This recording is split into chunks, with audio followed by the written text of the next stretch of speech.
அன்பான கர்த்தருடைய பிள்ளைகளே, நாம் இங்கே வாசித்த அந்த வசனத்தை மீண்டும் ஒருமுறை கூட நான் உங்களுக்காக வாசிக்க விரும்புகிறேன். மேலும் நான் உங்களுக்கு சொல்லுகிறதாவது, கேளுங்கள் அப்பொழுது உங்களுக்கு கொடுக்கப்படும், தேடுங்கள் அப்பொழுது கண்டடைவீர்கள், தட்டுங்கள் அப்பொழுது உங்களுக்கு திறக்கப்படும்.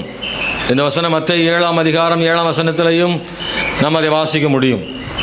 ஆண்டவராக இயேசு கிறிஸ்து சொல்லிய ஜெபத்தை பற்றிய மிக முக்கியமான ஒரு வசனம். ஆமென். அதில் நான் கடைசி பகுதியை மாத்திரம் இந்த காலையில் உங்களோடு கூட பகிர்ந்து கொள்ள விரும்புகிறேன். தட்டுங்கள் அப்பொழுது உங்களுக்கு திறக்கப்படும். அன்பானவர்களே, திறக்கப்பட வேண்டும்படி தட்ட சொல்லுகிறார் ஆண்டவர். எப்போது திறக்கப்படும் என்றால், தட்டுங்கள் அப்பொழுது உங்களுக்கு திறக்கப்படும். இந்த காலவேளையில் ஏன் தட்ட வேண்டும்? அந்த கதவு பூட்டப்பட்டிருக்கிறது, அதுவும் உள்ளே பூட்டப்பட்டிருக்கிறது. வெளியில் பூட்டியிருந்தால் நாம் திறந்து விடலாம். அங்கே உள்ளே பூட்டப்பட்டிருப்பதனால் ஆகவே நாம் தட்ட வேண்டிய இடத்தில் இருக்கிறோம். அன்பானவர்களே, ஸ்தோத்திரம். இந்த வசனம் நமக்கு எதை காட்டுகிறது என்றால், தட்டுங்கள் அப்பொழுது திறக்கப்படும் என்பது 3 விஷயங்களை நமக்கு சொல்லிக் கொடுக்கிறது. ஜெபத்தின் அவசியத்தையும், ஜெபிக்க வேண்டிய முறைகளையும், விடாமல் ஜெபிக்க வேண்டியதையும் இந்த வசனம் நமக்கு சொல்லிக் கொடுக்கிறது. பாருங்கள், ஒன்று, ஜெபம் எவ்வளோ அவசியம் என்பது சொல்லப்படுகிறது அதில். ஏனென்றால் தட்டினால்தான் திறக்கப்படும். அன்பானவர்களே, 2, ஜெபிக்க வேண்டிய முறை, எப்படி ஜெபிக்க வேண்டும் என்றும் அதிலே சொல்லப்பட்டிருக்கிறது. ஆமென். விடாமல் தொடர்ந்து ஜெபிக்க வேண்டும். தட்டிக்கொண்டே இருந்தால் கர்த்தர், ஆமென், ஸ்தோத்திரம், நமக்காக திறக்கும் வரைக்கும் தட்டுவதற்கான முயற்சி. இடைவிடாமல் ஆண்டவர் தொடர்ந்து நமக்கு ஸ்தோத்திரம் திறக்கும் வரை அவரை விடாமல் பற்றி கொண்டிருத்தல், விடாமல் பற்றி கொண்டிருத்தல்.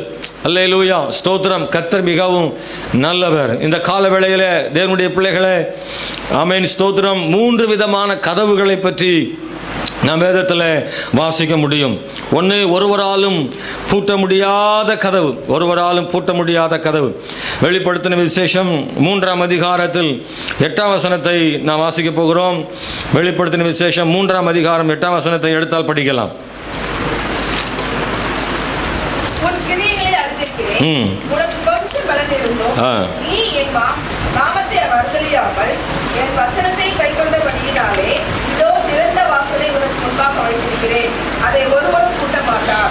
இந்த வசனத்தில் கடைசி பகுதியில் வாசிக்கிறேன். திறந்த வாசலை உனக்கு முன்பாக வைத்திருக்கிறேன், அதை ஒருவனும் பூட்ட மாட்டான்.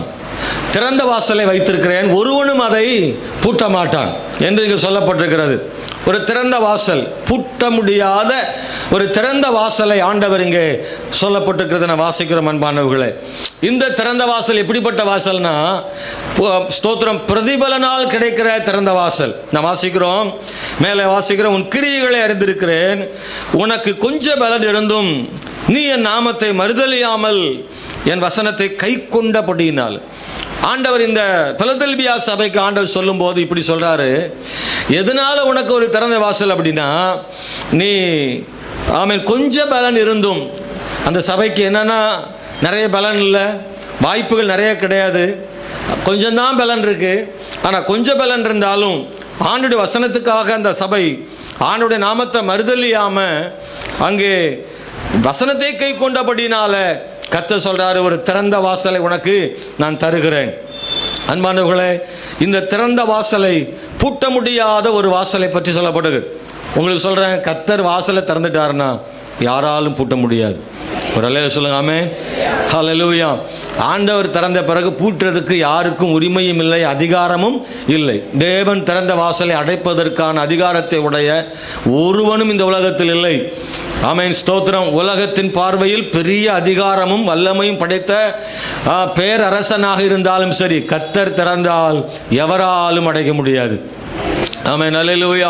அன்பான கர்த்தருடைய பிள்ளைகளை, நாம் வேதத்தில் பல சம்பவங்களை படிக்க முடியும். தேவன் ஆண்டவர் வாசலை திறந்த போது ராஜாக்கள் பூட்ட நினைத்தாலும் பூட்ட முடியாமல் நம்முடைய ஜனங்களை கர்த்தர் விடுவித்ததை நாம் வாசிக்கிறோம்.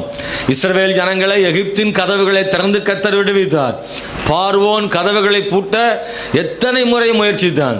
ஆனாலும் தேவன் திறந்த எகிப்தின் கதவுகளை, ஆமென், ஒருபோதும் பார்வோனால் கூட பூட்ட முடியவில்லை. ஆனால் எத்தனை முயற்சிகளை செய்தான், என்னவெல்லாமோ செய்து பார்த்தான். ஆமென், ஸ்தோத்திரம். திரும்ப திரும்ப அவன் கூடுமானவரை போராடினான்.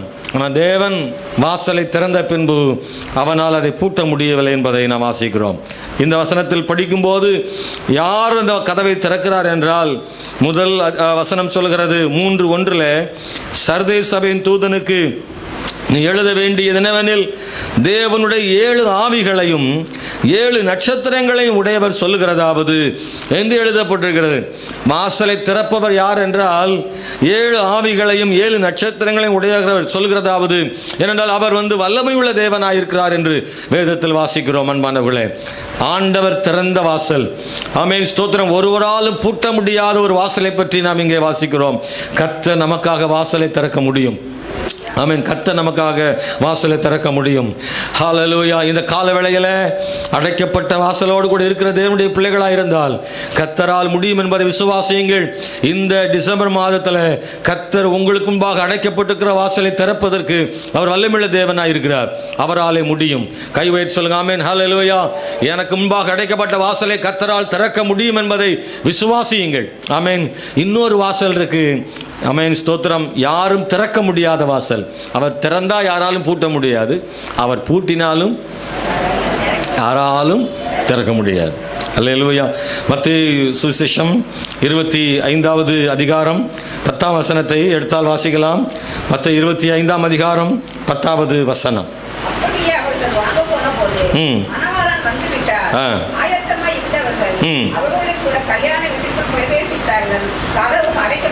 கதவும் அடைக்கப்பட்டது. அன்பானவர்களே, இங்கே ஒரு கதவு அடைக்கப்பட்டது. மணவாளன் கதவை அடைத்தார். இந்த சம்பவம் நமக்கு தெரியும். 10 கன்னிகைகள் அவர்கள் எல்லாரும் மணவாளனுக்காக காத்திருக்கிறார்கள். அதில் 5 கன்னிகைகள் ஆயத்தமாக இருந்தார்கள். எல்லாம் சரியாக இருந்தது. ஆனால் இன்னொரு 5 கன்னிகைகள் அவங்களை பற்றி புத்தி இல்லாதவர்கள் சொல்லப்பட்டிருக்கிறது. தீவெட்டிகள் இருந்தது, ஆனால் அதில் எண்ணெய் இல்லை. எண்ணெய் காலியான போது அந்த விளக்கு எரியவில்லை. அவர்கள் எண்ணெய் வாங்குவதற்கு போன போது மணவாளன் வந்து விட்டார். அவர் அறைக்குள் கதவை பூட்டி விட்டார். எண்ணெய் வாங்க போனவர்கள் திரும்பி வந்து அங்கே தட்டின போது கதவு திறக்கப்படவில்லை. அன்பானவர்களே, இப்போது அந்த கதவு திறக்கப்பட்டிருக்கிறது. மணவாளன் வரும்போது இந்த கதவு பூட்டப்படும். ஆமென், ஸ்தோத்திரம். லூக்கா சுவிசேஷம் 13ஆம் அதிகாரம் 25ஆம் வசனத்திலையும் அதை படிக்க முடியும். ஆயத்தம் இல்லாதவர்களுக்கு தேவன் கதவை அடைக்கிறார் என்பதை வேதத்தில் வாசிக்கிறோம். அன்பானவர்களே, கதவு திறந்திருக்கும் பொழுதே நாம் அதை பயன்படுத்தி கொள்வது ரொம்ப அவசியமான ஒன்றாக இருக்கிறது. தேவன் அடைத்த கதவை எவராலும் திறக்க முடியாது. ஆண்டவர் அப்படிப்பட்ட கதவுகளை ஆண்டவர் அடைக்கிறார். ஸ்தோத்திரம். எனவே தேவனுடைய சமூகத்தில் நாம் எப்போதும் அவருக்கு ஆயத்தமாயிருக்க தேவன் கிருபை செய்வாராக. ஆண்டவர் எப்போதும் அடைப்பதில்லை, ஆனால் அவர் திறந்து வைக்கும் தேவனாகவும் இருக்கிறார். அதுதான் வாய்ப்பு என்று சொல்கிறோம். கர்த்தர் வாய்ப்பு தராமல் ஒருபோதும் கதவுகளை அடைப்பதில்லை.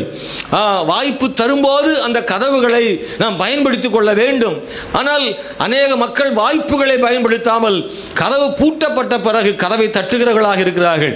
குறிப்பாக தேவனுடைய பிள்ளைகளே, தேவன் நமக்காக கதவுகளை திறக்கிறவர் தான். ஆனால் ஆயத்தமில்லாதவர்களுக்காக ஒருபோதும் தேவன் கதவுகளை திறப்பதில்லை.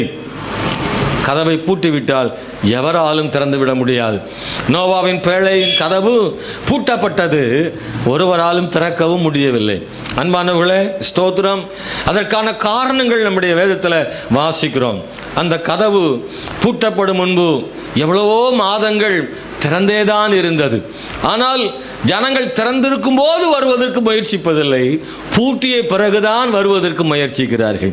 அன்பானவர்களே, நம்முடைய வாழ்வில் கர்த்தர் நமக்காக திறந்து வைத்திருக்கிற கதவுகளின் ஊடாக பிரவேசிக்க தேவன் கிருபை செய்வாராக.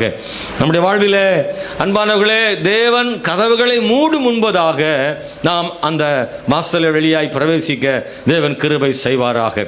திறக்க முடியாத கதவுகளும் இருக்கிறது. 3வது ஒரு கதவை பற்றி நான் வாசிக்கிறோம். லூக்கா சுவிசேஷம் 11ஆம் அதிகாரம் 9வது வசனம். லூக்கா 11:9.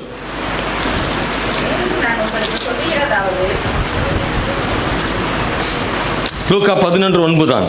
சொல்லுங்க.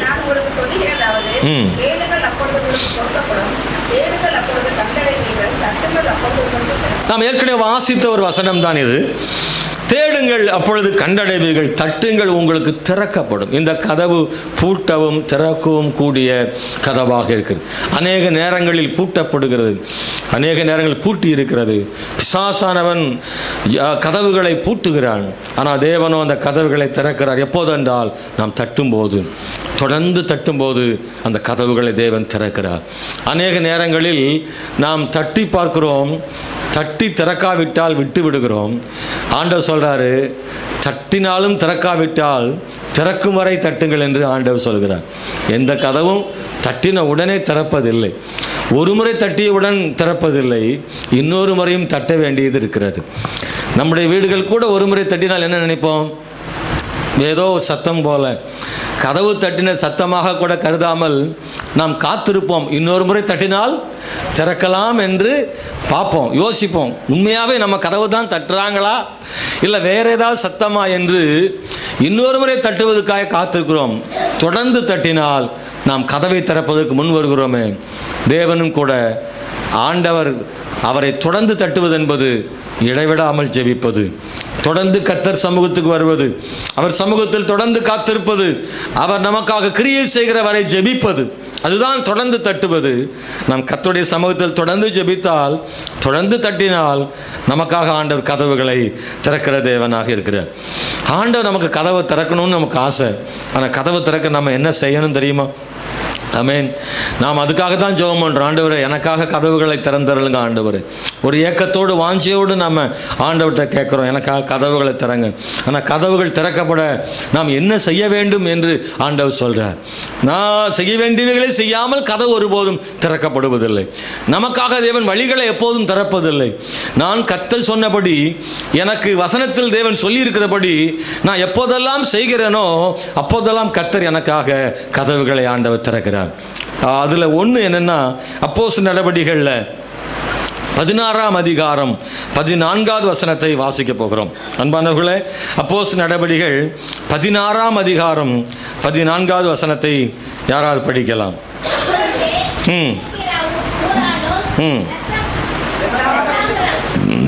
சாரி,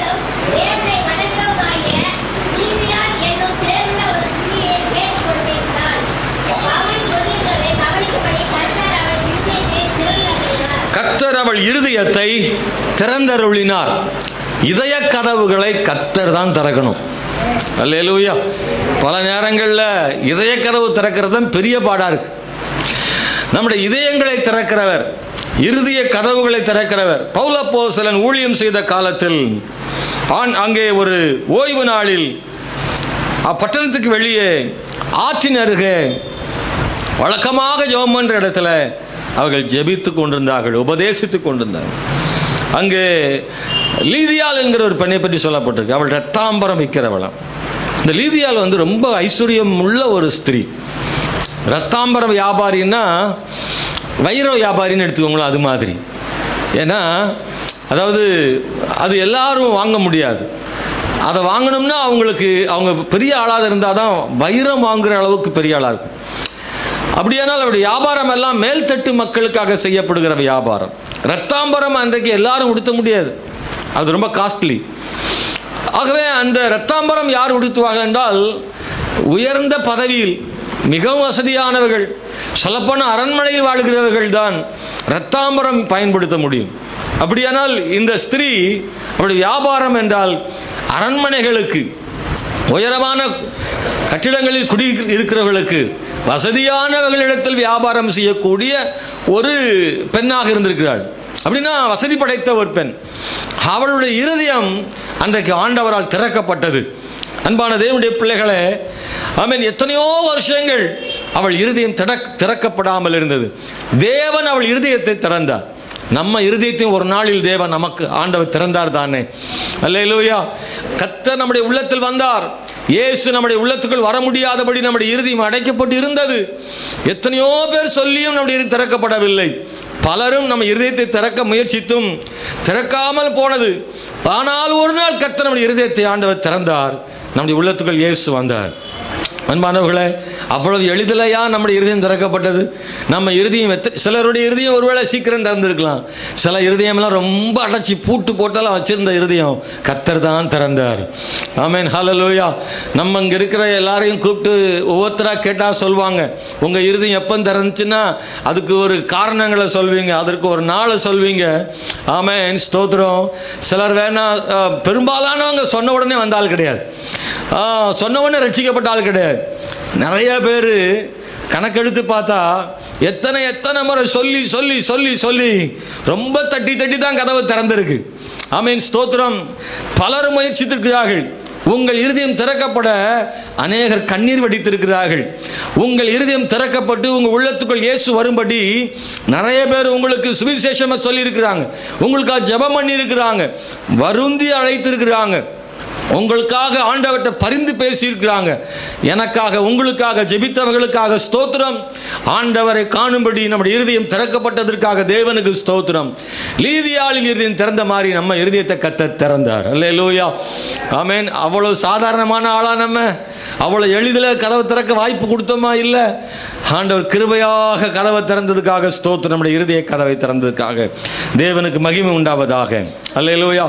1 சாமுவேல் புஸ்தகம் 25ஆம் அதிகாரம் 37வது வசனத்தை படிக்கும்போது நாபால் அப்படின்ற ஒரு மனிதனை பற்றி நாம் வேதத்தில் வாசிக்கிறோம். நாபால் என்கிற மனிதன் துஷ்ட மனிதனாக இருந்தான்னு சொல்லப்பட்டிருக்கு. ஆனால் அந்த வசனத்தில் வாசிக்கிற போது நாபாலுடைய இருதயமானது கல்லை போல இருந்துச்சான். அவன் இருதயம் கல்லு மாதிரி.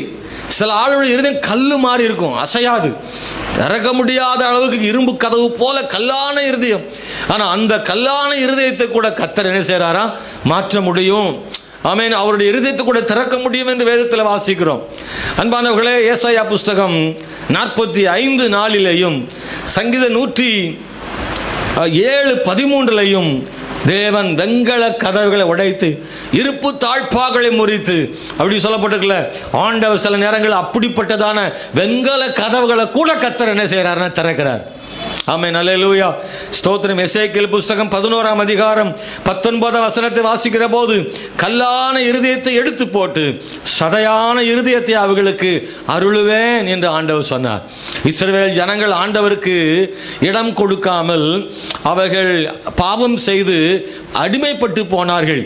ஆனால் ஆண்டவர் சொல்றாரு, மறுபடியும் அவர்களுக்காக இறங்கி நான் தேசத்திற்கு திரும்ப கொண்டு வருவேன், அவங்க அடிமைத்தனத்தை மாற்றுவேன், அவங்களுக்கு ஒரு புதிய வாழ்வை கொடுப்பேன், நான் அவங்களை ஆசீர்வதிப்பேன். அப்போ அவங்களுக்கு இருக்கிற கல்லான இருதயம் என்ன செய்யும்? மாறும், சதையான இருதயத்தை கொடுப்பேன்னு ஆண்டவர் அங்கே வாக்கு பண்ணினதை வேதத்தில் வாசிக்கிறோம். இன்னைக்கு இந்த காலவேளை தேவனுடைய பிள்ளைகளை, தேவன் நம்முடைய வாழ்வில் இருதய கதவை திறக்கணும். பல நேரங்களில் இருதய கதவு மனுஷனால் திறக்கவே முடியாது, கர்த்தர் மட்டும்தான் திறக்கணும். ஆமென். நீங்கள் ஆண்டவரை ஏற்றுக்கிட்ட அந்த முதல் நாளை அப்படி கொஞ்சம் யோசித்து பார்த்தீங்கன்னா உங்களுக்கு தெரியும், அந்த டைமில் நல்ல வேளை உங்களை ஆண்டவர் இருதயத்தை திறந்து கொண்டு வந்தார். ஆமென். சந்தோஷப்படுறீங்களா? ஏன் நான் என் இருதயம் திறந்ததோன்னு கவலைப்படுறீங்களா? இருதயம் திறந்ததுக்காக தேவனுக்கு ஸ்தோத்திரம் செலுத்துறீங்களா? கர்த்தருக்கு மகிமை உண்டாவதாக. அல்லேலூயா, ஸ்தோத்திரம். எங்கள் அம்மாவை பற்றி நான் நினைப்பேன். எங்கள் அம்மா இருதயம் திறந்தது ரொம்ப பெரிய விஷயமுங்க. எங்கள் அம்மா கதவுலாம் ரொம்ப சாதாரண கதவுலாம் கிடையாது. அவங்க இருதயம் கடினமான கதவு. ஆமென், ஸ்தோத்திரம். ஒரு சகோதரன் ஒரு அண்ணா வந்து சொல்லிகிட்டே இருப்பாங்க, அக்கா நீங்கள் வாங்க, அக்கா சர்ச்சுக்கு வாங்கன்னு. அவர் காலையில் எங்கள் வீட்டு பக்கம் தண்ணி எடுக்க தான் வருவார். அவர் சொல்வார், அக்கா நீங்கள் சர்ச்சுக்கு வாங்க, ஸ்தோத்திரம் அப்படின்னு நிறைய விஷயங்களை அவர் சுவிசேஷங்களை சொல்வார். எங்கள் அம்மா அவர் போன பிறகு திட்டுவாங்க, இந்த மனுஷனுக்கு வேலை கழுது இல்லை அப்படிப்பாங்க. எங்கள் அம்மா கூட சொல்லுவேன், இந்த மனுஷனுக்கு வேலை கழுதல்ல, எப்போ பார் இதையே சொல்லிகிட்டே இருக்கிறாருன்னு. ஆனால் அவர் முன்னாடி சொல்ல முடியாது. சரிண்ணா அப்படின்னு சொல்லுவாங்க. அவர் போன பிறகு தான் அவருக்கு திட்டு கிடைக்கும். ஆனால் அந்த மனுஷனுக்கு தெரியாது, அவர் திரும்ப சொல்லிகிட்டே இருப்பார். ஆமென். எங்கள் அம்மா பக்கத்தில் உள்ளவங்கள்ட்ட தான் கேள்வி பண்ணுவாங்க, ஜெபிக்கிறவங்களை கேள்வி பண்ணுறவங்க, அந்நிய பாஷை பேசுகிறவங்களை கேள்வி பண்ணுறவங்க, அந்த மாதிரி ரொம்ப எங்கள் அம்மா மற்றவங்களை ஏளனம் செய்யக்கூடிய ஒருவர் தான். கல்லான இருதயம். இயேசுவுக்காக எங்கள் அம்மா இருதயம் திறக்கப்படவே இல்லை. ஆமென், ஸ்தோத்திரம். பல்வேறு சூழ்நிலைகளில் விக்கிரக ஆராதனையில் மூழ்கி போனவர்கள், நான் ஒரு நாள் ஆண்டவர் எங்கள் அம்மாவுடைய இருதயத்தை திறந்தார். எப்படி தான் திறந்துச்சு எனக்கும் தெரில. அப்படி தான் ஆண்டு திறந்தா என்னென்ன எப்படி திறந்து தெரியாது, ஆனால் திறந்துடுவார். அல்லேலூயா. சில சொல்லுவாங்க, இந்த கதவா எப்படி திறந்தது? இல்லை, இயேசுநாதர் திறந்துட்டாரு. அப்படி தான் தோணும். ஆச்சரியமாக இருக்கும்ல. சிலருடைய இருதய கதவுலாம் திறந்தனா நிறைய பேர் ஆச்சரியப்படுவாங்க. இவங்களா ஜெபம் பண்ணுறாங்க, இவங்களா பைபிள் தூக்குனாங்க அப்படின்னு சொல்கிற அளவுக்கு தேவன் கதவை திறப்பார். அப்படிதான் ஆண்டவர் செய்வார். அது நமக்கு ஆச்சரியமாக இருக்கும். எங்கள் அம்மா சர்ச்சைக்கு போனது நிறைய பேருக்கு ஆச்சரியம். அன்பானவர்களே, ஸ்தோத்திரம். எந்த வாய் அந்நிய பாஷைகளை ஏளனம் செய்ததோ அந்த வாய் காலையில் 4 மணி 5 மணிக்கெல்லாம் அந்நிய பாஷைகளை பேசும். ஆமேன். அந்த தெருவிலலாம் சொல்லுவாங்க, அக்கா காலையில் உங்கள் சத்தம் கேட்டால் தான் நல்லா இருக்கும்பாங்க. பயங்கர 4-5 வீடு கேட்கும். நல்லா ஆவில் நிரம்பி ஜெபம் பண்ணுவாங்க. அப்படியே கேட்டு கேட்டு பழகிட்டாங்க. உங்கள் சத்தம் கேட்டு தான் காலையில் எழுந்துச்சு நான் பால் காய்க்கிறேன், வீட்டு வேலையை ஆரம்பிக்கிறேன்னு. அலாரமே எங்கள் அம்மா தான் தெருவுக்கு. அப்படி ஒரு அந்நிய பாஷை பேசி தேவனை ஆராதிக்கிற இடத்துல கர்த்தர் எங்கள் அம்மாவுடைய இருதய கதவை ஆண்டவர் திறந்தார். அவங்க மூலமாக எங்களையும் சேர்த்து திறந்து கொண்டு வந்துட்டார் ஆண்டவர்.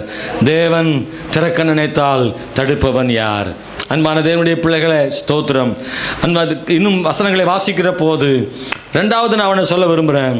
அப்போஸ்தலர் 5ஆம் அதிகாரம் 10வது வசனத்தை 5:19 வாசிக்கலாமே. அப்போஸ்தலர் 5ஆம் அதிகாரம்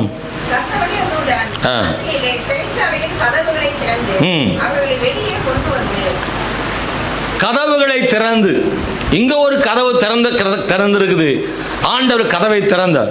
எங்க அப்படின்னா சீஷர்களுக்கு, அப்போஸ்தலர்கள் அவங்க ஆண்டவருடைய வார்த்தைகளை வைராக்கியமா பகிர்ந்து கொண்டாங்க. ஆனா பொறாமை கொண்டு தேவனுடைய சுவிசேஷத்தை அறிவித்த அப்போஸ்தலர்களை பிடித்து பொதுவான சிறையில் அழைத்து போட்டார்கள். ஆனால் கர்த்தருடைய தூதன் ராத்திரியில் சிறைச்சாலையின் கதவுகளை திறந்து அவர்களை வெளியே கொண்டு வந்து என்று சொல்லப்பட்டிருக்கிறது. எங்கே கொண்டு வந்து நிறுத்திருக்கிறாங்க? நீங்கள் போய் தேவாலயத்தில் என்று இந்த வார்த்தைகள் எல்லாவற்றையும் ஜனங்களுக்கு சொல்லுங்கள் என்றான். தேவ தூதனை அனுப்பி ஆண்டவர் சிறையின் கதவுகளை திறந்து இந்த அப்போஸ்தலர்களை வெளியே கொண்டு போய் நீங்கள் மறுபடியும் தேவாலயத்தில் போய் பிரசங்கம் பண்ணுங்கன்னு அனுப்பிவிட்டாங்க. அப்போஸ்தலர்கள் பிரசங்கம் பண்ணுறாங்க. நல்லா கவனிங்க. காலையில் இந்த அப்போஸ்தலர்களை நியாயம் விசாரிக்க அவங்கள வெளியே கொண்டு வர சொல்கிறதுக்கு ஆட்களை அனுப்புனா சிறை கதவு பூட்டி இருக்கு. ஆனால் உள்ள ஆள் இல்லை. திறந்து பார்த்தா ஆள் இல்லை, வெளியே பூட்டி இருக்கிறது. ஆண்டவர் திறக்கிற கதவு எப்படிப்பட்டதாக இருக்குது அப்படின்னா அடையாளமே தெரியாத அளவுக்கு தேவன் திறந்திருக்கிறார் பாருங்க. அல்லேலூயா, ஸ்தோத்திரம். அன்பானவர்களே, அவர்களை காணாமல் வந்தார்கள்.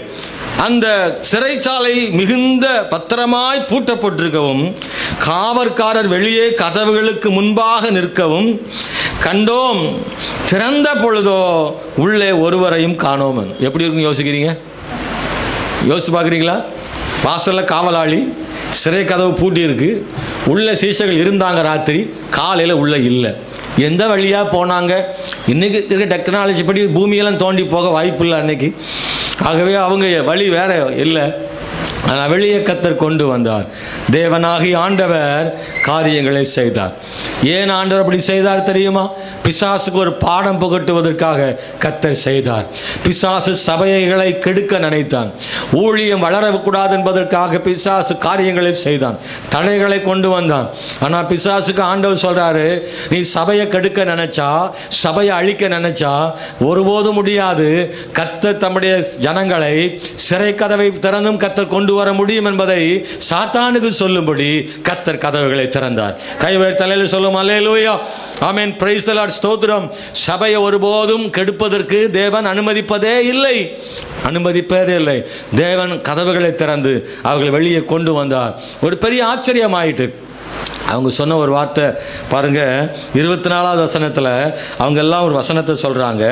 இந்த செய்தியை ஆசாரியனும் தேவாலயத்தை காக்கிற சேனை தலைவனும் பிரதான ஆசாரியர்களும் கேட்டபோது அவங்க சொன்னாங்க, இது என்னமாய் இது என்னமாய் முடியுமோ? இது மாதிரி இதுவரை அவங்க கேள்விப்பட்டதே கிடையாது. கர்த்தர் சபைக்காக, ஊழியங்களுக்காக, ஊழியக்காரருக்காக, தேவ பிள்ளைகளுக்காக கதவுகளை தேவன் திறக்கிறார். ஆமென், ஹல்லேலூயா. தேவ ஜனமே, உங்களுக்கு எதிராய் பூட்டப்பட்ட கதவுகளை திறப்பதற்கு தேவன் வல்லமையுள்ள தேவனாக இருக்கிறார். ஸ்தோத்திரம். நான் முதல்ல சொன்னேன், அந்த இதய கதவுகளை தேவன் திறந்தார். இந்த கதவு தட்டவே இல்லை, ஆனால் கர்த்தர் திறந்தார். சில நேரம் தட்டாமலே திறக்கும். ஆமென். சீஷர்களோ அப்போஸ்தலரோ தட்டலை, ஆண்டவரே திறந்தார். நம்ம வாழ்க்கையில் சில நேரத்தில் ஆண்டவராக திறக்கிறார்ல சில கதவுகளை. நாமெல்லாம் நினைப்போம் இது எப்படி ஆகுமோ அப்படின்னு நினைப்போம். ஆனால் தேவனே சில கதவுகளை அவராக திறக்கிறார். அது தட்டாமல் திறக்கும் கதவு தான். ஆண்டவர் அப்படி செய்ய வல்லமையுள்ள தேவனாக இருக்கிறார். அப்போஸ்தலர் நடபடிகளில் 16ஆம் அதிகாரத்தில் பவுலும் சீலாவும் சிறையிலே அடைக்கப்பட்டிருந்தார்களே, அங்கே 26ஆம் வசனத்தில் அந்த கதவு தானாக திறந்தது என்பதை நாம் வேதத்தில் வாசிக்கிறோம். இந்த கதவும் அப்படிதான், தட்டாமலே திறந்தது. அன்பானவர்களே, ஸ்தோத்திரம். அந்த வசனம் சொல்லப்பட்டிருக்கிறது, தேவன் ஒரு புதிய முறையில் கதவை திறந்தார். 5ஆம் அதிகாரத்தில் கதவு திறக்கப்பட்டது. சிறையின் கதவு எப்படின்னா, அங்கே பூட்டப்பட்டு தான் இருக்கிறது, ஆனால் அப்போஸ்தலர்களுக்கு கதவு திறந்தது. ஆனால் இங்கே அப்படி இல்லை, இன்னொரு முறையை ஆண்டவர் வைக்கிறார். ஒரு பூமி அதிர்ச்சி, அதரத்தக்கதான ஒரு பூமி அதிர்ச்சி அங்கே உண்டானது. அங்கே கதவுகள் உண்மையாகவே திறந்தது. அப்போஸ்தலர்கள் பவுலும் சீலாவும் உள்ளே அவர்கள் இருக்கிறார்கள். சிறைச்சாலைக்காரன் தன்னை கொன்று கொள்ள அவன் முயற்சிக்கிறான். பவுலும் சீலாவும் சொல்கிறாங்க, நாங்கள் எல்லாரும் இங்கே தான் இருக்கிறோம் என்ற போது அவர்கள் காலிலே விழுந்து, ஆண்டவமாரே ரட்சிக்கப்பட என்ன செய்ய வேண்டும் என்று கேட்டு அன்றைக்கு ராத்திரியே சிறைச்சாலை கதவு மட்டுமல்ல, சிறைச்சாலைக்காரனுடைய கதவும் திறக்கப்பட்டது. அல்லேலூயா, ஸ்தோத்திரம். சிறைச்சாலைக்காரனுடைய குடும்பமே, அவங்க எல்லாருடைய இதய கதவுகளும் திறக்கப்பட்டது. அன்றைக்கு இரவில் ஞானஸ்நானம் பெற்றார்கள்னு வேதத்தில் வாசிக்கிறோம். இவர்கள் என்ன செய்தார்கள்? துதித்து கொண்டிருந்தார்கள். கதவு திறக்க வேண்டுமா? நீங்கள் தேவ சமூகத்தில் துதியுங்கள், ஜபம் அல்ல. ஆமென், பிரைஸ் தி லார்ட். கதவு பூட்டப்பட்டால், சிறையில் அடைக்கப்பட்டால், பவுலும் சீலாவும் என்ன செய்திருக்க வேண்டும்? நாம இருந்தால் என்ன செய்திருப்போம் என்றால், நாம் ஜபம் வேண்டுமானால் பண்ணியிருப்போம். என்ன ஜபம் நடக்கும்? ஆண்டவர் எப்படி ஆகிலும் நீ இந்த சிறை கதவை திறந்து வெளியே கொண்டு வாங்க ஆண்டவரே, அற்புதமாய் கதவுகளை திறந்து எங்களை விடுவியும் ஆண்டவரேன்னு கதவு திறக்க ஜெபம் பண்ணியிருப்போம். ஆனால் அவங்க கதவு திறக்கிறதுக்குன்னு ஜெபம் பண்ணவே இல்லை, அவங்க கர்த்தரை துதித்தார்கள். பல நேரங்களில் நாம் நன்மை உண்டாக ஜெபிக்காமலே தேவனை துதிக்கும் போது நன்மை உண்டாகிறது. நன்மைக்காக ஜெபிக்காமல் தேவனை துதிக்கும் போது நன்மை உண்டாகிறது. கதவு திறக்கப்பட வேண்டும் என்று கேட்காமல் தேவனை துதிக்கும் போது கதவு திறக்கப்படுகிறது. என் தேவைகள் சந்திக்கப்பட நான் ஜெபிக்காமலே நான் துதிக்கும் போது என் தேவைகள் சந்திக்கப்படுகிறது. இது தட்டாமல் திறக்கப்படுகிற கதவு. ஒரு தேவனுடைய பிள்ளை தேவனை துதிக்கும் போது ஆண்டவர் இவர்கள் தேவைகளை ஆண்டவர் என்ன செய்கிறார்னா சந்திக்கிறார். அன்பானவர்களே, ஆண்டவர் ரகசியமாக அந்த கதவை திறக்க முடியும். ஆனால் கர்த்தர் ரகசியமாக திறக்கவில்லை. அங்கே இருந்த அப்போஸ்தலர்களுக்கு ரகசியமாக திறந்து கொண்டு வந்தார்.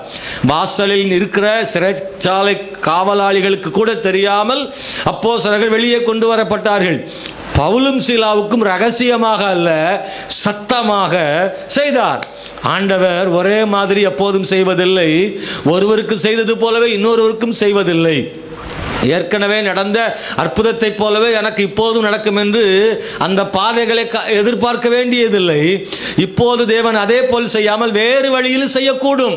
ஆண்டவருடையதான கிரியைகள் ஒரே மாதிரி இருப்பதில்லை. கர்த்தருடைய வழிகளை ஆராயத்தக்கவன் யார்? தேவன் வெவ்வேறு விதங்களில் தேவன் கிரியை செய்ய முடியும். இங்கே ஆண்டவர் வெளிப்படையாக சத்தமாக அது நடைபெறுகிறது. பூமி அதிர்கிறது. ஆமென், ஸ்தோத்திரம். அப்படித்தான் நடந்தது. ஏனென்றால் இந்த சிறையை பூட்டினவன் ஒருவன் இருக்கிறானே, அவனுக்கு தெரிய வேண்டும் என்பதற்காக தேவன் பூமியை அதிர பண்ணினார், அஸ்திபாரங்களை அசைய பண்ணினார்.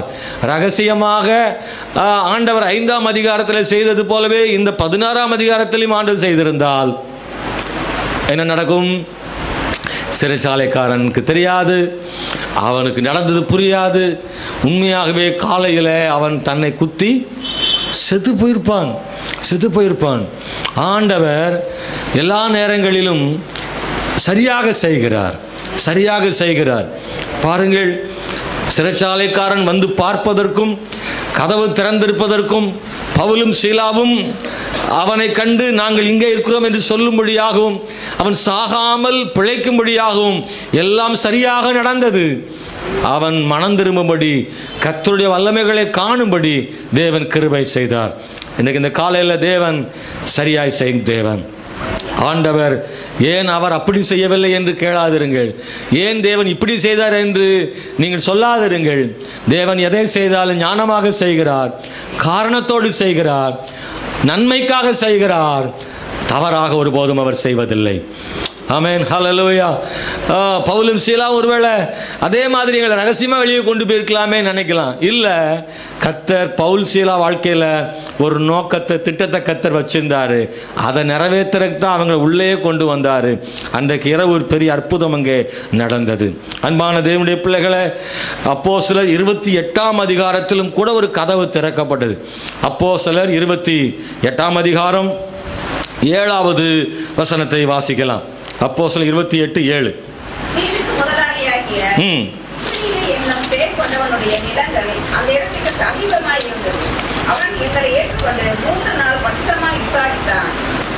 இங்கே வாசிக்கிற போது ஸ்தோத்திரம். அன்பான தேவனுடைய பிள்ளைகளே, தட்டாமலே பவுலுக்கு அரண்மனை கதவுகளை தேவன் திறந்தார்.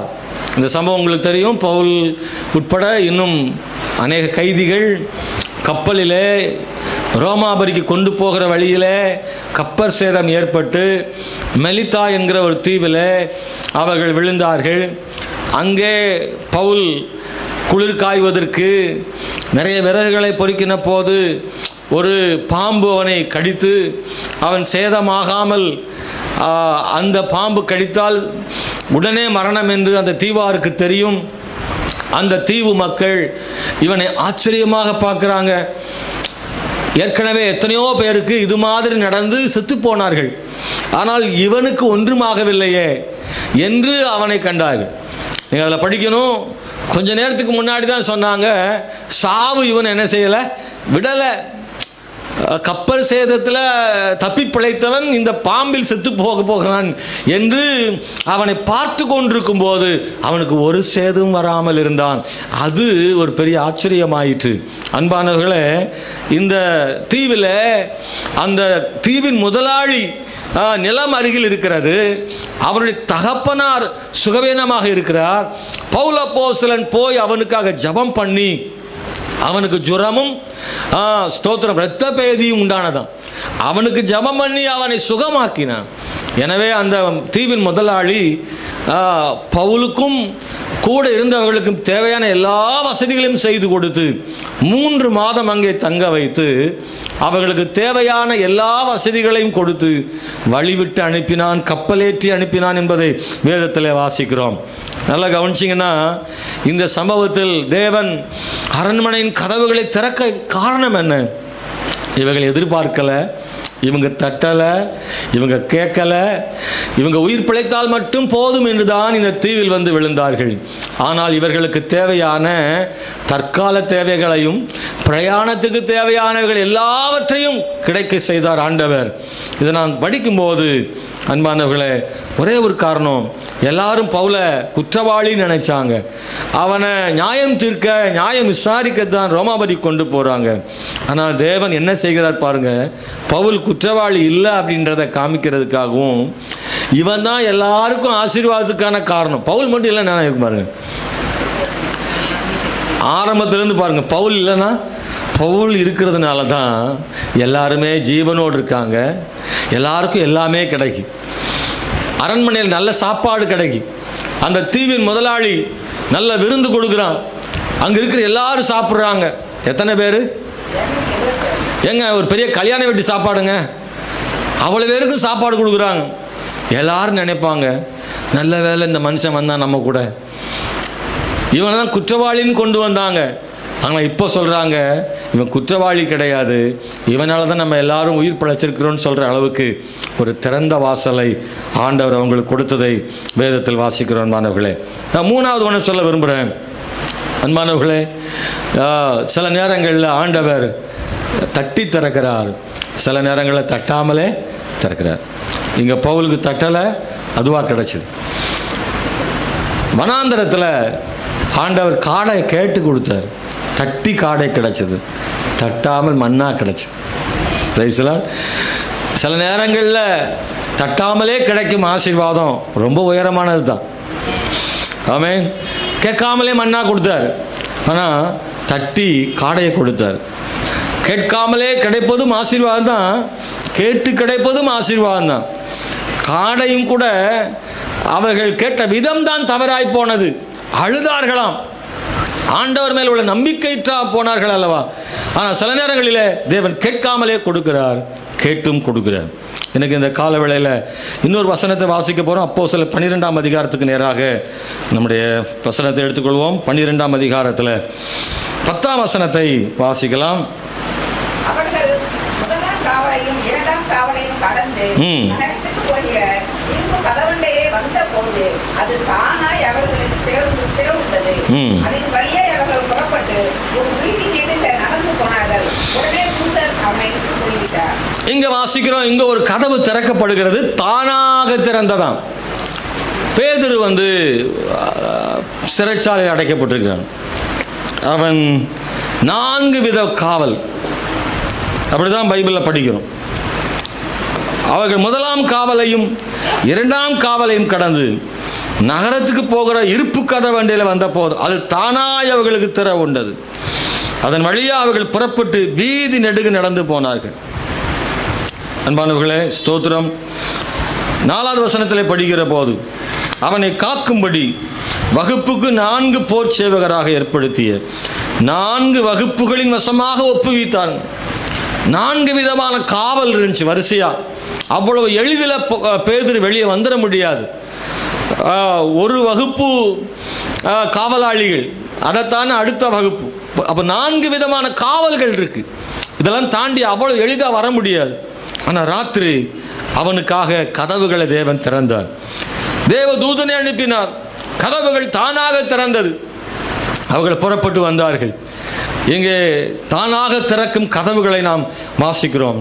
அன்பான தேவனுடைய பிள்ளைகளை, ஆனால் சில நேரம் தட்ட வேண்டிய சூழ்நிலை இருக்கு. 16வது வசனம் 16வது வசனத்தை படிக்கும்போது பேதுரு பின்னும் தட்டி கொண்டிருந்தான்.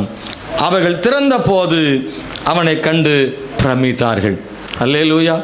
சிறையின் கதவுகள் கூட தானாக திறந்தது, ஆனால் விசுவாசிகள் வீட்டு கதவை தட்டித்தான் திறக்க வேண்டியிருக்கு. புரியுதா உங்களுக்கு? அல்லேலூயா.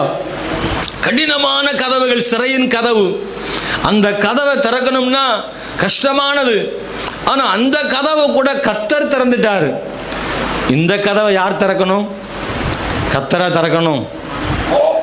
அந்த உள்ள ஆள் தான் திறக்கணும். பேதுரு அவன் தட்டாமலே அவனுக்காக திறக்கப்பட்ட கதவு. சபை மக்கள் எல்லாரும் ஜெபம் பண்ணிட்டு இருக்காங்க வீட்டுக்குள்ள. பேதுரு விடுதலையாகி வந்துட்டார். வந்து கரெக்டாக எந்த வீட்டுக்கு வந்தாருன்னா அவருக்கு தெரியும், வழக்கமாக அங்கே தான் ஜெபம் நடக்கும் போல. அப்போ நம்ம எங்கே போகலான்னா சரியாக மார்க்கு ஸ்தோத்திரம் 12வது வசனத்தில் அவன் இப்படி நிச்சயித்து கொண்டு மார்க்கு என்னும் பேர் கொண்ட யோவானுடைய தாயாகிய மரியாள் வீட்டுக்கு வந்தான். கரெக்டாக வந்திருக்கான் பாருங்க. அவன் தெரியும் இங்கே தான் இருப்பாங்க. அங்கே எல்லாரும் என்ன செய்கிறாங்க? ஜெபம் பண்ணுறாங்க. எதுக்காக? பேதுரு விடுவிக்கப்படணும், அவனை வெளியே கொண்டு வரணும், பேதுருவை கர்த்தர் அற்புதம் செய்யணும்னு ஜெபிக்கிறாங்க. இந்த விசுவாசிகள்லாம் எல்லாம் சரியாகத்தான் செய்கிறாங்க. ஆனால் கர்த்தருடைய காரியத்தை செய்கிறதுல கொஞ்சம் தாமதமான காரியம் நடக்குது. உண்மையாக ஜெபம் பண்ணுறாங்க, ஆனால் செய்ய வேண்டியது செய்கிறதுல தாமதம். இந்த இடத்த நீங்கள் கொஞ்சம் கூர்ந்து கவனிக்கிறீங்களா? எல்லாரும் ஒரு அலையில் சொல்லுங்கள். கொஞ்சம் பேர் தூங்கின மாதிரியே தெரியுது. ஒரு கை தட்டுவோம், கர்த்தருக்கு மகிமை செலுத்துவோமா? பிரைஸ் தி லார்ட், ஸ்தோத்திரம். நல்லா கவனிங்க. பேதுரு விடுதலை ஆயிட்டாரு. பேதுரு வெளியே வந்த பிறகு அவருக்கு இப்போ தான் என்ன வருது? தெளிவு உண்டாகுது. தூக்கம், சரியான தூக்கம், சரியான தூக்கம். சிறைக்குள்ளே தூங்கினால் இவன் தான் இருக்கும். அப்படி ஒரு தூக்கத்தில் வெளியே வந்த உடனே அவனுக்கு சரியாயிடுச்சு. இப்போ அந்த வீட்டுக்கு வந்துட்டான். பேதுரு என்ன நினைப்பார்? பதட்டத்தில் வர்றாரு. எவனாவது பார்த்து திறந்திருக்குன்னு பார்த்து இவரை திரட்டி வர்றதுக்கு வாய்ப்பு என்ன செய்திருக்கு? இவரை மறுபடியும் பிடிக்க ஆள் வரலாம். ராத்திரி தெருவெல்லாம் அமைதியாக இருக்கும். இவன் மட்டும்தான் போகிறான். இவனை மறுபடியும் பிடிக்க முடியும். வந்து கதவை தட்டுறான். சீக்கிரமாக கதவை திறந்தா உள்ளே போயிடலாம் அப்படின்னு பேதுருக்கு ஆசை. ஆனால் உள்ளே என்ன நடக்குது? தட்டின உடனே ரோதை என்கிற பெண் உள்ளே போய் சொல்கிறார், பேதுரு சத்தம் மாதிரி தெரியுது வந்திருக்கிறாருன்னு. ஆனால் அவர் வந்திருக்காரு நம்புறதுக்கு ஆயத்தமாக இல்லை. ஜெபிக்கிறது அவர் வரணும்னு, ஆனால் கர்த்தர் கொண்டு வந்தால் அவர் இல்லைன்னு சொல்கிறது. இது என்னன்னா அவிசுவாசம். ஜெபம் பண்ணுறதெல்லாம் அவருக்காகத்தான், ஆனால் கர்த்தரே அற்புதம் செய்தால் கூட அதை பெற்றுக்கொள்றதுக்கு இடத்துல ஆயத்தமாக விசுவாசிகள் இல்லை. அங்கே என்ன நடக்கும் அப்படின்னா, ஜெபமெல்லாம் பண்ணுறாங்க, ஆனால் ஒரு ஆளை குறை சொல்லிக்கிட்டு இருக்காங்க. யார? ரோதை என்ற பெண்ணை. என்ன சொல்கிறாங்க தெரியுமா? நீ பிதற்றுகிறாய். யாருக்கு பேர்? உண்மையை சொன்னவளுக்கு பேர் பிதற்றுகிறாய். ஜெபமெல்லாம் நடக்கும், ஆனால் குறை சொல்கிறதும் நடக்கு. நிறைய பேர் ஜெபம்லாம் நல்லா பண்ணுவாங்க, ஆனால் குறை சொல்லிக்கிட்டே இருப்பாங்க. நீ பிதற்றுகிறாய். அப்புறம் சொல்கிறாங்க அவர் ஒரு தூதனாக இருக்கலாம் என்று சொல்லுகிறாங்க. தூதனாக இருக்கலாம். நம்புறதுக்கு ஆயத்தமாக இல்லை. விசுவாசம் அங்கே ரொம்ப குறைவாக இருக்குது. எனவே தான் அவங்க அவளை திட்டுறாங்க. நல்லா கவனிச்சிங்கன்னா பார்த்தீங்கன்னா கடைசியில் கர்த்தர் கதவை யாரை வச்சு திறக்க வச்சா தெரியுமா? நம்பாதவங்களை வச்சு தான் கதவை திறக்கிறார். சில நேரத்தில் நமக்காக கதவை திறக்கிற ஆள் யாராக இருப்பாங்கன்னா நம்பாத ஆளாக இருக்கும். அவர்கள் 17 இருக்கு, 16 பேதுரு பின்னும் தட்டி கொண்டிருந்தான். அவர்கள் திறந்த போது அவனை கண்டு பிரமித்தார்கள். பேதுரு விடுற மாதிரி இல்லை, மீண்டும் மீண்டும் தட்டிகிட்டே இருக்கிறான். திறக்கிறவரை தட்டுறான். அவங்களுக்குள்ள ஒரு முடிவு வந்துட்டாங்க, என்னன்னு தான் பார்ப்போம், திறந்து பார்ப்போம்னு. நம்பாதவங்களே திறந்து பார்த்தா பேதுரு வந்திருக்கார். அவர் உள்ளே வருகிறார். அன்பானவர்களே, ஸ்தோத்திரம். இந்த நாளில் ஆண்டவர் கதவை திறக்கன்னு நினைச்சார்னா யாரை வச்சும் கதவை திறப்ப அவரால் முடியும். ஸ்தோத்திரம். ஹல்லேலூயா. லூக்கா 18ஆம் அதிகாரத்தில் நமக்கு தெரிஞ்ச ஒரு வேத பகுதி. அன்பானவர்களே, அந்த ஒரு பெண்ணுக்கு நீதி தேவை.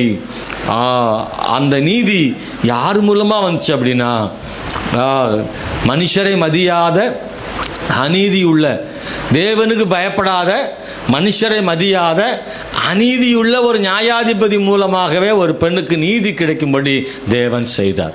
ஆமென், ஸ்தோத்திரம். இவங்க கூட செஞ்சிருவாங்க, அவங்க செய்யவே மாட்டாங்கன்னு நினைக்கிற நேரத்தில் அவங்கள கொண்டும் கர்த்தர் செய்ய முடியும். கடினமானவர்களை கொண்டும் நமக்காக தேவன் வாசலை திறக்க முடியும். கர்த்தர் நினைச்சாருன்னா சாதகமான ஆள் வச்சு இல்லை, பாதகமான ஆள் வச்சு கூட கர்த்தர் நமக்கு காரியங்களை செய்ய முடியும். எத்தனை பேர் நம்புறீங்க? கர்த்தரால் கூடாத காரியம் ஒன்றுமில்லை. கர்த்தர் நமக்காக கதவுகளை திறக்க அவரால் முடியும். இந்த நாட்களில் தேவனுடைய பிள்ளைகளை, இந்த 11 மாதங்களாக உங்களுக்காக திறக்கப்பட கதவுகள் இருக்குமானால் இந்த 12வது மாதத்தில் தேவன் நமக்காக கதவுகளை திறந்து நம்மை ஆசீர்வதிப்பதற்கு அவர் செய்ய முடியும். கண்களை மூடி நாம் எல்லாரும் ஜெபம் பண்ண போறோம். கூடுமானா எழும்பி நின்று இந்த கால வேளையில், ஆண்டவரே நீர் எப்போதும் பெரியவர். கர்த்தர் ஆண்டவரே திறக்க வல்லமை உள்ள தேவன். ஆண்டவரே பூட்டப்பட்ட கதவுகளை திறப்பதற்கு நீர் வல்லமை உள்ள தேவன் என்று சொல்லி எல்லாரும் ஜெபம் பண்ணுவோமா? ஹல்லேலூயா. இயேசு கிறிஸ்துவின் நாமத்தினாலே ஆண்டவரே இந்த கால வேளையில் தேவனுடைய கரத்திலங்களை தாழ்த்தி ஒப்பு கொடுக்கிறோம். ஆண்டவரே, ஆவியானவரே, உம்முடைய மேலான கிருபைகளுக்காக ஸ்தோத்திரம் செலுத்துகிறோம். ஆண்டவரே, இயேசு கிறிஸ்துவின் நாம மகிமைப்படுவதாக, இயேசு கிறிஸ்துவின் நாம மகிமைப்படுவதாக. ஒரு முறை கூட கர்த்தர் சமூகத்தில் தாழ்த்துவோம். ஆண்டவரே, எங்களுக்கு நீர் கிருபை செய்யுங்கப்பான்னு சொல்லி கேட்குறீங்களா? ஒருவேளை உங்களுக்கு முன்னாடி கதவு அடைக்கப்பட்டிருக்கிறதா? சில நேரத்தில் எல்லா பக்கமும் வாசல் அடைக்கப்பட்ட மாதிரி நமக்கு தோணும். ஆனால் ஆண்டவர்ட்ட தேவ சமூகத்தில் தட்டுவோமானால் எந்த கதவும் திறக்கும். ஹல்லேலூயா.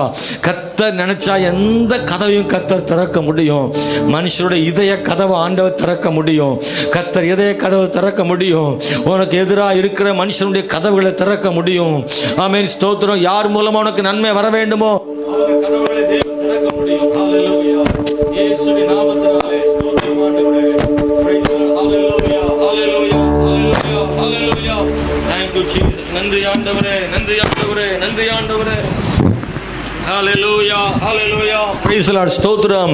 எல்லாரும் ஜெபம் பண்ணுவோமா? ஆண்டவர் சமூகத்துல ஒரு முறை கூட கர்த்தர் சமூகத்தை நோக்கி பார்ப்போமா? இன்னைக்கு இந்த கால வேளையில தேவன் அப்படி செய்ய முடியும். நீங்க விசுவாசத்தோட ஜெபம் பண்ணுங்க, விசுவாசத்தோட ஜெபம் பண்ணுங்க, விசுவாசத்தோட ஜெபம் பண்ணுங்க. எத்தனை முறை நீங்கள் முயற்சித்தாலும் கதவுகள் திறக்கப்படாம இருந்தா இன்னைக்கு ஆண்டவர் சமூகத்துல தட்டி கேட்போம், ஆண்டவரே எனக்காக கதவுகளை தேவன் திறந்தருளும் என்று. தேவன் அற்புதம் செய்ய வல்லமை உள்ள தேவனாக இருக்கிறார். அவரால் கூடாத காரியம் ஒன்றுமில்லை. கர்த்தர் நினைத்தால் போதும், ஒரே ஒரு வார்த்தை சொன்னா போதும், வெண்கல கதவுகளை உடைத்து இருப்பு தாழ்பாகளை முறித்து அந்த காரியத்தின் பொக்கிஷங்களை அவர் கொடுக்கிற தேவன் என்று வேதத்தில் வாசிக்கிறோம். சில நேரங்கள் ஆண்டவர் கதவுகளை உடைச்சு கூட தேவன் திறக்க முடியும் அவரால். ஆமென் ஹalleluya ஆமென் ஸ்தோத்திரம். திறக்க முடியாத கடினமான கதவுகளை தேவன் உடைத்து திறக்கிறாராம், உடைத்து திறக்கிறாராம். ஆமென் ஹalleluya ஹalleluya. நீங்க உண்மையா தட்டினா கர்த்தர் இந்த நாள்ல கூட ஒரு கதவை திறக்க முடியும் ஆண்டவர். சகோதரா, நீங்க சாதாரண நினைக்காதீங்க. தேவ சமூகத்தில் உண்மையா ஜெபம் பண்ணா, உண்மையா தட்டினா நமக்காக அடைக்கப்பட்டிருக்கிற கதவுகளை தேவன் திறக்க முடியும், தேவன் திறக்க முடியும். ஹalleluya. பேதுருக்கு செய்தவர், பவுலுக்கு செய்தவர், நமக்கும் செய்ய வல்லமையுள்ள தேவனா இருக்கிறாரு. ஹalleluya ஹalleluya ஆமென். அந்நாளுக்காக தேவன் கதவுகளை ஆண்டவர் திறந்தார். ஆமென் ஸ்தோத்திரம். கற்பத்தின் கனி அவளுக்கு ஆண்டவர் கொடுத்தார். தேவன் பெரியவர். ஹalleluya. எந்த மனுஷனும் திறக்க முடியாத கதவுகளை ஆமென் கர்த்தர் திறக்க முடியும். இந்த டிசம்பர் மாதத்துல தேவன் உனக்கான கதவுகளை திறக்க அவர் ஆயத்தம். மகளே, இந்த டிசம்பர் மாதத்துல கர்த்தர் உனக்கு அடைக்கப்பட்ட கதவுகளை திறக்க அவர் ஆயத்தமா இருக்கிறார். Praise the Lord. Hallelujah. Hallelujah. Hallelujah. Hallelujah. வல்லமையானவரே, வல்லமையானவரே, இயேசுவின் நாமத்தினாலே, இயேசுவின் நாமத்தினாலே உம்முடைய ஊழியக்காரன் ஜெபிக்கிறாயா. இன்னைக்கு இந்த காலை முதல் ஆராதனையில ஆண்டவரே பூட்டப்பட்ட கதவுகளாலே சோர்ந்து போனவர்கள், ஆண்டவரே என்னெல்லாமோ முயற்சி செய்து ஆண்டவரே அவர்களுக்கான ஒரு ஆசீர்வாதமான கதவு திறக்கவில்லை என்று சோர்ந்து போனவர்கள், என்னவெல்லாம் முயற்சித்தும் சோர்ந்து போயிருந்தால் இன்னைக்கு அந்த பிள்ளைகளுக்காக தேவன் திறக்க முன்வருவீராக. உம்முடைய கரம் நீட்டப்படுவதாக. இயேசு கிறிஸ்துவின் நாமத்தினாலே ஆசீர்வாதமான கதவு திறப்பதாக. ஆண்டவரே ஸ்தோத்திரம் கர்த்தாவே, ஸ்தோத்திரம் ஆண்டவரே. சிலர் ரட்சிக்கப்படும்படியாக என்னவெல்லாம முயற்சித்து ரட்சிக்கப்பட முடியாம இருக்கிற அவங்க இதய கதவுகளை ஆண்டவர் திறந்தருளும். லீதியாளின் கதவை திறந்தவர் இந்த பிள்ளைகளின் கதவுகளை திறந்தருளும் ஐயா. கணவனுக்காக, மனைவிக்காக, பிள்ளைகளுக்காக ஆண்டவரே இதயத்தின் கதவுகள் திறக்கணுமே. சுவிசேஷம் உள்ளே போகணுமே. ஆண்டவரே சுவிசேஷத்தை ஏற்றுக்கொள்வதற்காக இதய கதவு அடைக்கப்பட்டிருக்கிறதே என்று கண்ணீர் வடித்து ஜெபிக்கிற கண்ணீரின் ஜெபத்தை கேட்டு இதய கதவுகள் திறக்கட்டும். ஹalleluya ஹalleluya ஹalleluya ஹalleluya. வேலைக்கான கதவுகள், ஆண்டவர் வருமானத்திற்கான கதவுகள் திறக்கப்படுவதாக. குடும்பத்தின் முன்னேற்றத்திற்கான வாசல்கள் திறக்கப்படுவதாக. ஆண்டவரே அப்படி செய்கிறபடியால் நன்றி, அப்படி செய்கிறபடியால் நன்றி. ஆண்டவரே ஸ்தோத்திரப்பா. கர்த்தர் எங்கள் கதவுகளை திறப்பதற்கு நாங்கள் செய்ய வேண்டியவைகளை செய்ய கிருபை செய்யும். தொடர்ந்து ஆண்டவரே நீர் அந்த கதவுகள் எல்லாம் திறக்கும் வரைக்கும் நாங்கள் தட்டி கொண்டே இருப்போம் ஆண்டவரே, நாங்கள் ஜெபித்துக் கொண்டே இருப்போம் ஆண்டவரே. ஹalleluya. இன்னும் எங்கள் ஜெபம் நீர் திறக்கும் வரை தட்டாமல் இருக்கிறோமா, ஜெபிக்காமல் இருக்கிறோமா? கொஞ்ச நாள் ஜெபம் பண்ணோம், ஆனால் அந்த ஜெபம் மறுபடியும் நிறுத்திட்டோமா? கர்த்தாவே, நாங்கள் நீங்க திறக்கிற வரைக்கும் தட்டுறதுக்கு எங்களுக்கு சோர்வுகளை மாற்றுங்க. சோர்ந்து போகாமல் ஜெபிக்க பலன் கொடுங்க. நீர் திறக்கும் வரை தட்டி ஜெபிக்க கிருபை செய்யுங்க. தட்டுங்கள், அப்பொழுது உங்களுக்கு திறக்கப்படும் என்று சொன்னீரே.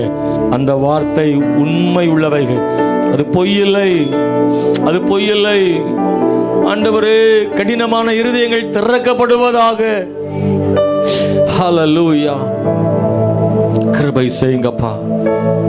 உடைய பிள்ளைகள் வாழ்க்கையில இருதய கதவுகள் மட்டுமல்ல, அன்றாட வாழ்வில் அவர்கள் சந்திக்கிற ஆண்டவரே போராட்டங்கள், தடைகள், ஆசீர்வாதத்துக்கான தடைகள் எல்லாம் உடைக்கப்படட்டும்.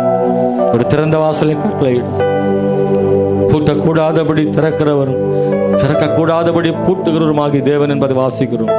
சர்வ வல்லமை உள்ள தேவன் அப்பா, சர்வ வல்லமை உள்ள தேவன், சர்வ வல்லமை உள்ள தேவன். நீங்க நடத்துங்க ஆண்டவரே, நீங்க நடத்துங்க ஆண்டவரே. ஆசீர்வதிங்க. இயேசுவின் நாமத்தினால் ஜெபிக்கிறோம் எங்கள் நல்ல பிதாவே.